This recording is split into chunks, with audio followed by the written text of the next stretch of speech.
কথায় আছে ভক্তিতেই ভগবান পাওয়া যায়। আর আজকে আমি আপনাদেরকে এরকমই একটা খুব সুন্দর গল্প শোনাবো।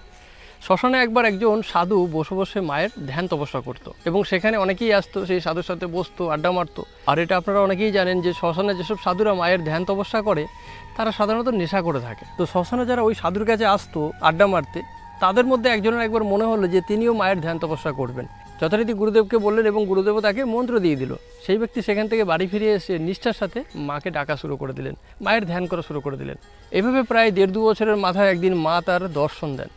মা তাকে দর্শন দিয়ে বলে যে তুই ভুল মন্ত্র উচ্চারণ করছিস, তুই অন্য কোনো সাধুর কাছে যা, অন্য কোনো গুরুদেবকে ধর এবং সঠিক মন্ত্র উচ্চারণ কর, তবেই তুই আমার দর্শন পাবি। সেই ব্যক্তি মাকে বলে যে মা, যদি আমার গুরু আমাকে ভুল মন্ত্রই দিয়ে থাকবে তাহলে তুমি আমার সাথে দেখা করতে এলে কেন? তুমি তো আমার সাথে দেখা করেছো, তাহলে তো আমার গুরু আমাকে ভুল মন্ত্র দেয়নি। মা তখন সেই ব্যক্তিকে বলছে, দেখ তোর গুরু তোকে নেশার করে ভুল মন্ত্রই দিয়েছে, কিন্তু তুই আমাকে নিষ্ঠার সাথে ডেকেছিস বলে আমি তোকে দর্শন দিতে বাধ্য হয়েছি। ভক্তি করে তুই আমাকে ডেকেছিস তাই আমি তোকে দর্শন দিয়েছি। মা তখন বলল, যদি আমাকে এখন থেকে কেউ ভক্তি করেও ডাকে, মন্ত্র উচ্চারণও ভুল করে, তাহলেও আমি তাকে দর্শন দেবো, কেননা ভক্তিতেই ভগবান মেলায়।